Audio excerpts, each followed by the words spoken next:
If you saw someone crying in the hallway of a hotel, would you just walk past them, or would you stop? That's the question billionaire Ethan Cole couldn't shake from his mind. Not after what he saw that night.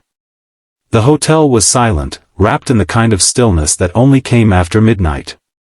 The chandelier lights dimmed to a soft amber glow, the velvet carpets muffling every step. Ethan Cole, a man with the world at his feet, CEO of a global tech empire, worth billions, detached from most human emotions, was walking back to his suite after a late investor meeting. He was tired, ready to disconnect from everyone and everything. But then, he heard it. A quiet sob. Not loud. Not demanding. Just, heartbreaking. He turned toward the sound. There, at the far end of the hallway, barely lit by the emergency light, was a young maid. She was curled up against the wall, cradling a phone in her hand. Her uniform was wrinkled, her face stained with tears, and her voice trembled as she whispered into the phone. "No, please, I'll send something by next week. Just don't take Mama out of the hospital yet. Please." There was a pause. The silence on the other end was answer enough. She lowered the phone and bit her lip to keep from screaming.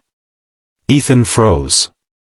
He had seen people cry before, at boardrooms, in negotiations, sometimes even in the mirror on lonely nights. But this was different. This wasn't about stocks or loss. This was about love. Desperation. A raw, human ache. She hadn't seen him. And he couldn't bring himself to move. He stood there, his world and hers colliding in the most unexpected way. After what felt like hours, she gathered herself, wiped her tears with the sleeve of her uniform, and hurried down the hallway, disappearing into the staff corridor. He didn't sleep that night. The hotel was alive again, guests buzzing around, breakfast smells floating through the air, and a gentle jazz playing in the lobby. Ethan sat at a table near the window, his coffee untouched, eyes scanning the staff discreetly. And then he saw her. The same maid from last night. Tired eyes. Quiet demeanor.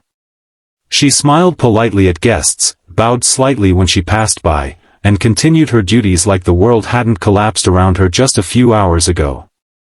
He called over the hotel manager. "Who is she?"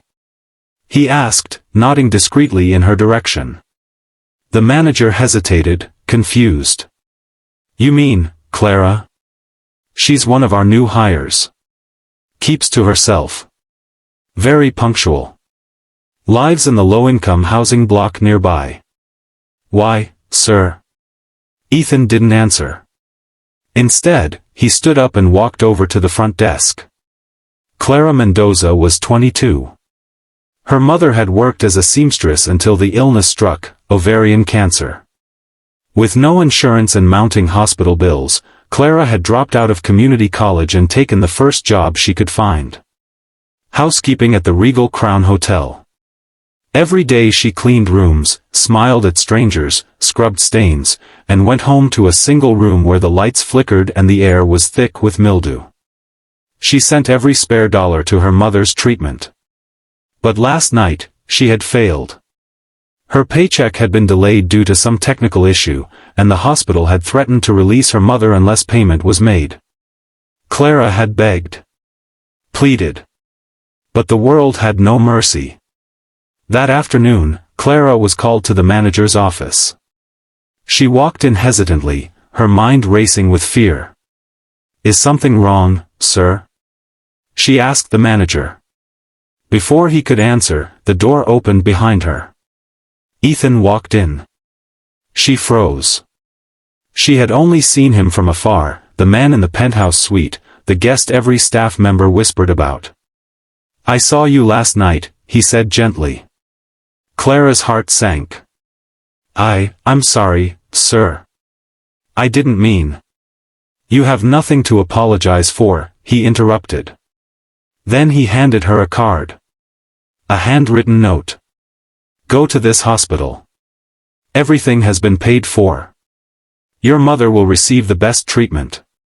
From today forward, you don't have to carry this weight alone. She stared at the card. Her hands trembled. But, why? She whispered, tears welling again. He paused, looking at her with something deeper than sympathy.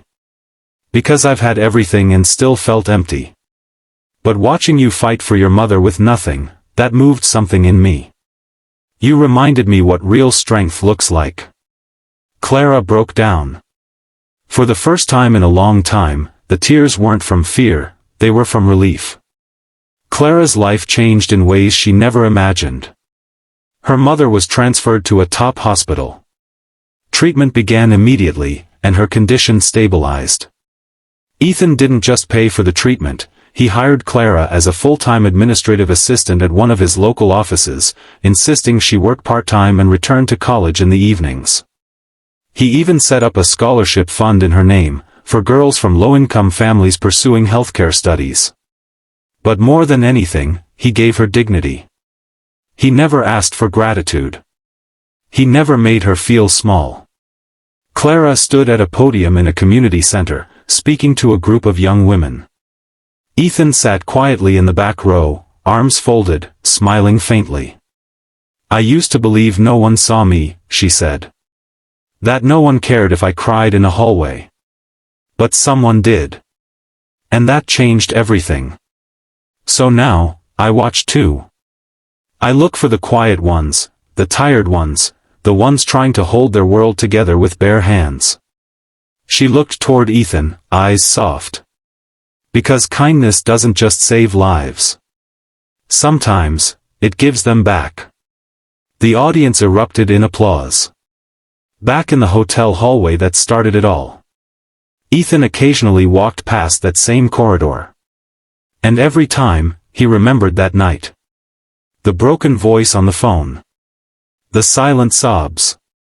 The moment a billionaire realized he wasn't rich at all, not until he used his wealth to carry someone else's burden. And he would whisper to himself. If you ever see someone crying in a hallway, stop. Please stop. You might be the only one who ever does.